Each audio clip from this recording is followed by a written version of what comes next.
नमस्कार मैत्रिणींनो, मी Madhuri's cooking and लाईफस्टाईलमध्ये तुमचं खूप खूप स्वागत करते। तर मैत्रिणींनो, आज मी सुरुवातीला तुम्हाला डिश न दाखवता रेसिपीला डायरेक्ट सुरुवात केलेली आहे। तर तुम्हाला प्रश्न पडला असेल की आज आपण काय बघणार आहोत। तर आज आपण ज्वारीच्या पिठामध्ये टोमॅटो घालून भन्नाट असा पोटभरीचा नाश्ता बनवणार आहोत। तर यासाठी आपल्याला ज्वारीचं पीठ आणि घरामध्ये जेवढे पिठं असतील तेवढे तुम्ही यामध्ये ॲड करू शकता आणि लागणार आहे फक्त 1 वाटीभर दूध। तर सर्वात आधी काय करायचं, टोमॅटो घ्यायचे आणि ह्या पद्धतीने असे मोठे मोठे कट करून घ्यायचे आहेत। साधारणपणे मी मोठे मोठे 4 टोमॅटो इथे घेतलेले आहेत। तर अतिशय कमी साहित्यामध्ये झटपट होणारी, तोंडाला चव देणारी आणि पोट भरणारी अशी रेसिपी आहे।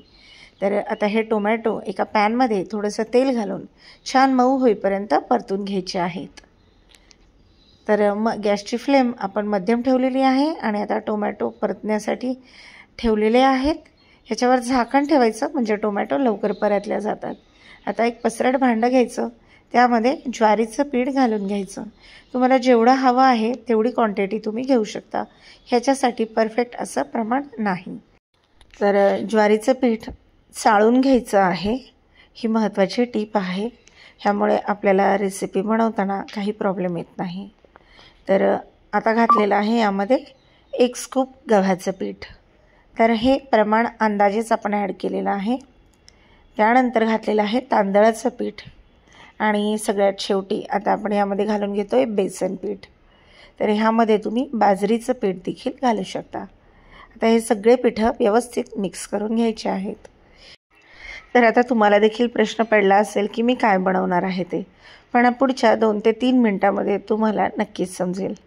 तर आता हे सगळे पिठं मिक्स केल्यानंतर यातलं थोडंसं पीठ आपण साईडला काढून ठेवणार आहोत आणि आता आपण ह्यामध्ये बाकीचे मसाले वगैरे घालून घेणार आहोत।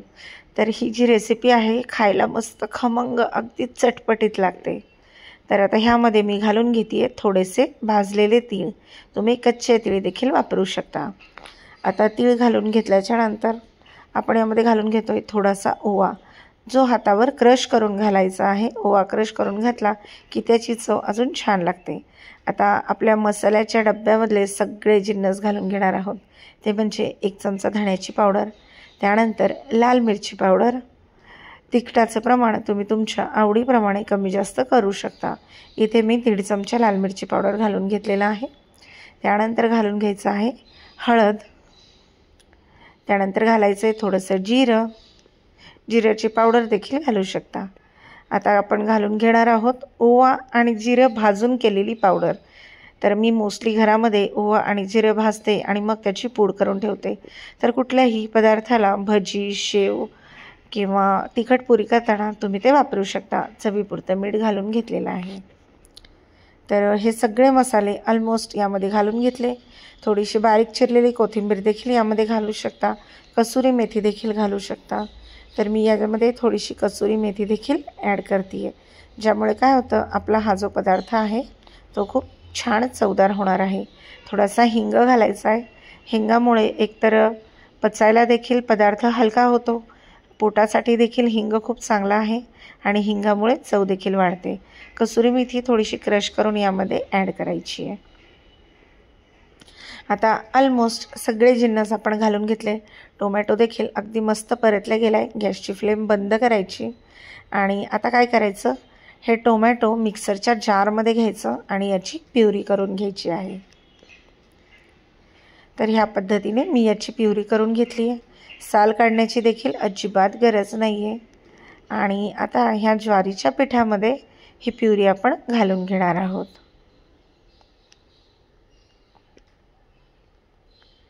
तर सगळी प्युरी घातली आहे। टोमॅटो मी 4 घेतले होते, तुम्ही अजून वाढवू देखील शकता। आता हा जो जार आहे त्यामध्ये आपण अजून एक सिक्रेट पदार्थ घालून घेतोय आणि तो म्हणजे ह्यामध्ये आपण 1 कप दूध घालून घेतलेला आहे। तर तो व्हिडिओ माझ्याकडून स्किप झाला आहे, साईडला असल्यामुळे शूट झालेला नाही आहे। दूध घातलेलं तुम्हाला दिसतंय। तर आता ह्याचं झाकण लावून मी हे सगळं मिक्स करून घेणार आहे, म्हणजे जेवढी टोमॅटोची प्युरी असेल तेवढी सगळी ह्यामध्ये उतरेल आणि वेस्ट होणार नाही। तर आता हे जे लिक्विड आहे ते देखील आपण यामध्ये घालून घेणार आहोत। साधारणपणे मी 1 वाटीभर दूध घेतलेलं आहे। तर दुधाचं प्रमाण कमी जास्त होऊ शकतं, याचं काही परफेक्ट असं प्रमाण नाही आहे।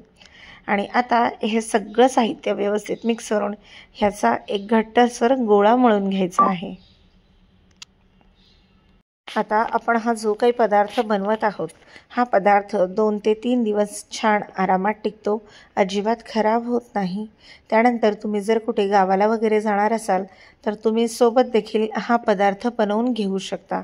ट्रॅव्हलिंगमध्ये देखील एकदम भन्नाट रेसिपी आहे। तर ह्या पद्धतीने मी आता याचा गोळा मळून घेते आहे। हा आपल्याला खूप घट्टसर करायचा नाही किंवा खूप पातळही करायचा नाही। कन्सिस्टन्सी तुम्ही बघू शकता, मी तुम्हाला हात लावून दाखवते आहे। आता याला तेल लावून थोडंसं ग्रीस करून घ्यायचं आहे आणि एक 5 ते 7 मिनिटासाठी रेस्ट करायला ठेवायचं आहे। तर तुम्ही बघू शकता ह्याला आपण असं रेस्ट करायला ठेवलेलं आहे। गोळा मळून मस्त तयार झालेला आहे। आता एक पोळपाट घ्यायचं, दुसरीकडे मी तवा गरम करण्यासाठी ठेवलेला आहे आणि ह्या पद्धतीने आपण हा पदार्थ बनवून घेणार आहोत। ह्याला थोडंसं असं मऊ करून घ्यायचं, म्हणजे आपल्याला बनवताना खूप जास्त त्रास होणार नाही। तर थोडंसं मऊ केल्यामुळे याला चरे देखील जाणार नाहीत। तर ह्या पद्धतीने मी हा पदार्थ बनवून घेते आहे।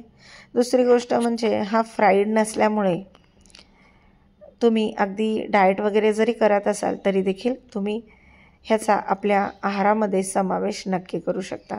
तर याला सुरुवातीला असं थापून घ्यायचं आहे आणि त्यानंतर लाटण्याच्या साह्याने लाटून घ्यायचं आहे।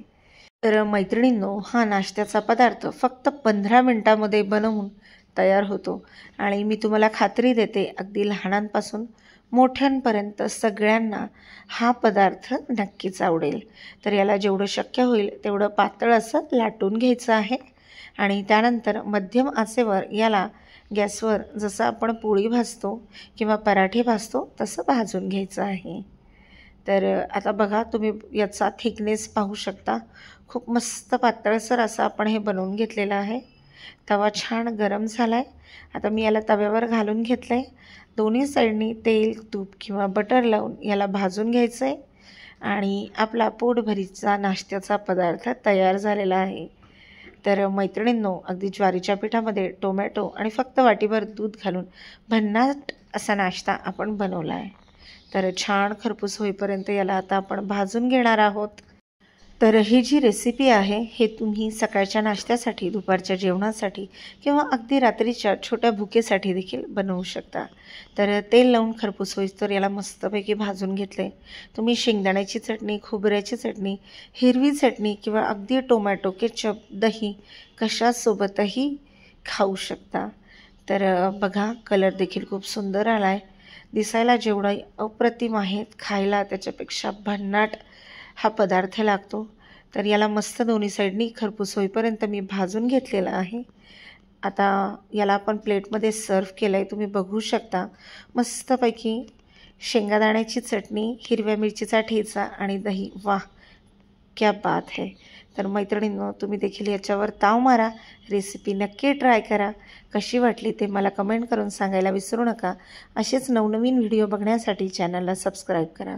भेटूया अशाच एका माझ्या नवीन व्हिडिओमध्ये। तोपर्यंत तुम्हा सगळ्यांना खूप खूप खूप धन्यवाद।